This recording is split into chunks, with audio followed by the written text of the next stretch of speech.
What's up everyone, it's HK Gaming. Welcome to the Breakdown Project. In this series, we'll be breaking down different gears or items in different games. So if you like this series, please let me know by hitting that like button or comment below.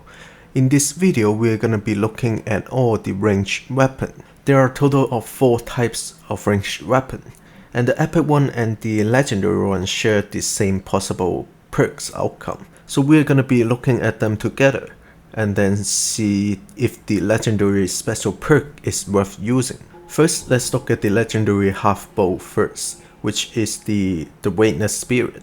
The special perk of this item is arrow don't descend, so it helps you to aim a little bit easier. You don't have to calculate the parabola or anything like that. In the multiplayer mode, normally you won't get into a situation where you have to shoot from very far away. So I would say it's good to have, but it's not worth the legendary spot.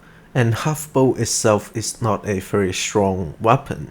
It's more like a supportive thing to have, but still let us look at all the possible outcomes. For perk 1, range damage. This is like melee damage, you always want to have one, because it includes all range attacks. For example, if you miss a headshot or if you're using class ability with the hunter class, you can still gain that extra percentage if you are using range damage. Next, we have the headshot damage. This is like the stagger damage with the katana, a extra damage for a special circumstance. This is the second most effective way to have to do more damage to the enemies. Next, we have the draw speed and then the reload speed. These two perks are just speeding up your process of drawing a bow. But in combat, there isn't many chances for you to just stand there and exploit the attack speed. And it is only 20% at its maximum percentage. If it was higher, or there are other things that can give us the window to exploit the attack speed, then it might be a good choice and a fun way to play the half bow. Next is the range projectile velocity. This is like the funniest perk. I have no idea why they designed a perk like this. This is to increase the speed of your arrow. This sounds super useless to me, to be honest. I mean, if you fire an arrow, it doesn't matter if the damage is done in 1 second or 0.5 seconds, right? And then we have range resolve gain as our last possible outcome. If you land a headshot, the resolve that you get is actually not bad. Having range resolve gain will help you to get your ultimate ready a little bit faster. And both perk 1 and perk 2 share the same possible outcomes.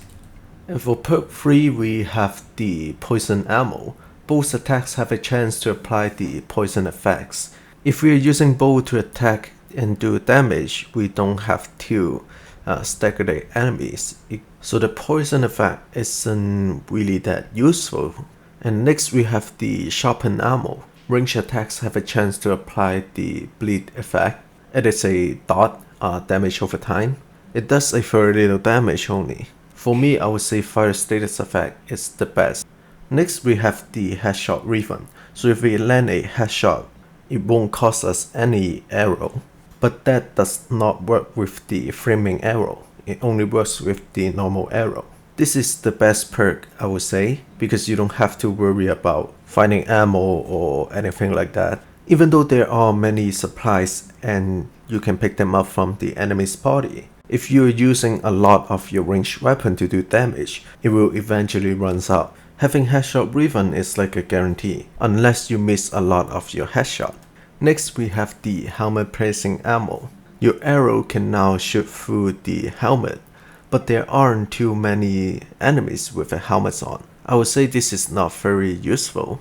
And then next we have the shield piercing ammo, which your arrow can now shoot through the shield. The difference is that when we are shooting the enemies with shield, we can always go for a headshot. So I would say these two are not that good of a choice. And half bow have the same exact outcomes, but the difference is it doesn't have that special perk, which is the your arrow don't descend. which is pretty useless anyway. So if you're trying to use a half bow, mostly with the samurai class, I would say just go with the epic one, then it's enough. And this is some of the combination that I recommend. Range damage and headshot damage to do a full potential damage. And then headshot damage and range damage with that range resolve gain is to help you to get your ultimate ready a little bit faster. If you really want to use that legendary half bow, I'll recommend with the same perk as well. Next, let's look at the long bow. For perk 1 and perk 2 is completely same with the half bow, which is that 6 possible outcomes. For perk 3 we have the same as well, but with a couple more new perks, which the first one is the throwing shot. Arrow fire with a full draw causes a knockback on hit. This is like that legendary moon katana. It's different from the knockdown. You cannot do that extra critical damage to the enemy. Next is the sharpshooter. Increase zoom by 100%.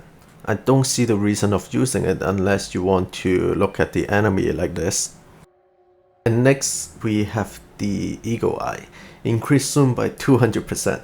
And this time you can see it even more clearly. Unless you like to look at their face like this, otherwise I wouldn't suggest to use this too. And then we have the versatile as the last perk. Can be used by any class. But the problem is that both Rowan and the Assassin have their own special ranged weapon. So I would say it maybe works with the Samurai, but using this perk means that you're giving up the headshot refund. So I would not suggest to do it unless you really like using the longbow. And then next we have the skipping stone bow, which is the legendary longbow. And then perk 1, 2 and 3 are the same as the epic longbow. The only difference is that it has a special perk. Headshot now will do damage to the nearby enemy as well. This works with all headshot, so including your class ability and the hunter ultimate as well. This is gonna kick ass. This is footage from my previous hunter build video showing the ultimate. If the enemy is standing next to each other, even Oni can be one shot and kill. If you're playing as a hunter, I highly recommend you to have the skipping stone bow as the legendary item.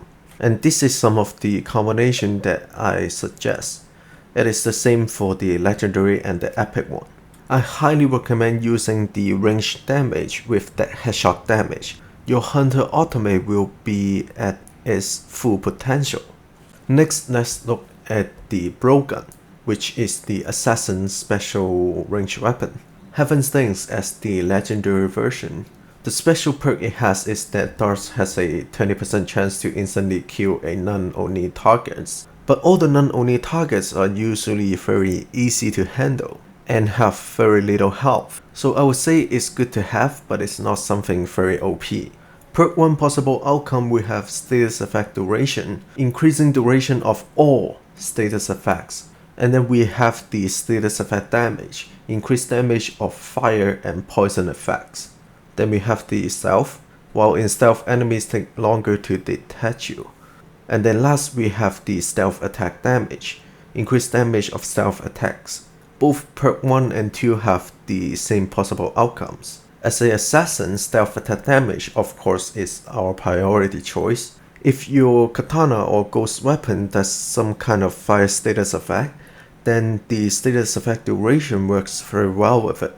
The status effect damage is also a good choice, but since you don't have the class ability like explosive arrow, or a way to apply a massive status effect to a lot of enemies, I would say these two make very little difference. So as long as you have the self attack damage, I would say this is good enough already. And that stealth perk, which the enemy takes longer to detach you, is really not that helpful. You either just assassinate them or they spot you out and you go into combat. And for perk 3, the first 3 of the possible outcome, we have already gone through them with the longbow and the half bow. What we really should be looking at is the hallucination dot. it will cause the enemies to attack themselves. So if you see a purple spear or knee, just give him a dodge and you will have a good time. It does not only provide you with more space and time to attack, they will also be doing damage to themselves so you can wipe them out more quickly. The status effect duration also helps in here. So that's why I recommend the status effect duration over the status effect damage. But most of the time the enemies will be dead before the status effects end. So this is not something that you have to have, but it will definitely helps. And for the last perk, Ruin Unlock. To be honest, Ruin has its own special ranged weapon, especially when that ranged weapon is the best ranged weapon out of all this. I don't suggest Ruin using the blowgun, so Hallucination Dart is the best choice. And if you want, you can always use the epic one. The epic one shares the same possible outcomes as the legendary one, but just keep in mind that when you're rerolling the item, it doesn't always go with the highest percentage, so it could be hard for you to get the perfect gear. Luckily there are only 4 possible outcomes, so it's not that hard to get a good one. Like the one I have here, because I have that stealth attack damage plus 24.8%. That's why I left the status effect damage and rerolled the perk 3 into the hallucination dot. But the best one should be with that status effect duration instead of that status effect damage. So this is the combination that I recommend. And last we have the Bone Pack and the Forbidden Medicine as the legendary version. The special perk is that Bones also heals allies caught in the blast. So if you're really focusing on healings as a Ruin, this is something that you really want. It gives you an extra way to heal your teammates when you're out of automate or the healing instance.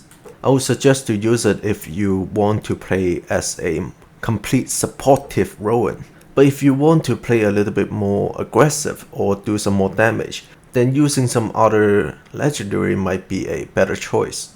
For the possible outcome perk 1, we have Blast Radius. Increase the size of the blast radius of bombs. This is the best perk that you want to have. The best thing about the Bone Pack is that you can get your automate ready real quick, and the blast radius make it even quicker. Status effect duration and status effect damage, just like the blowgun that we talked about. But for the Bone Pack, status effect damage works just as well as the duration.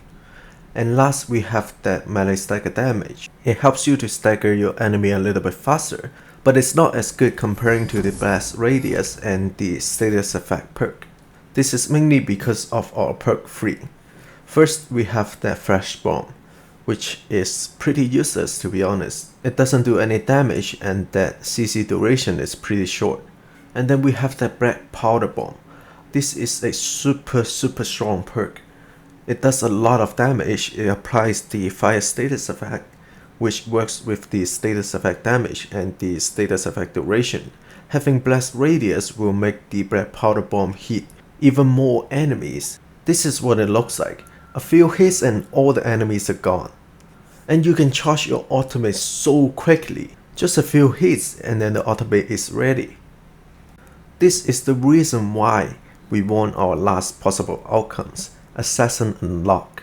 If you don't like using that hallucination dart, instead you want to use a little bit more automate, then you can use this one. But just keep in mind that you cannot have the stealth attack damage on the Bone Pack. The epic one is exactly the same possible outcome, same perks, but just a little bit harder to get a perfect one. If you're using it as a assassin, this is the perk that I recommend. I'm not suggesting the status effect damage because you cannot use black powder bomb as a assassin. But if you're using it as a Ruin, then I suggest having the status effect damage with that blast radius. And that's it, we have go through all the ranged weapons. I hope the video helps, but that will be it for today. Leave a like if you enjoyed, don't forget to subscribe. I'll be making more gaming videos. Thank you for watching, and I'll see you next time.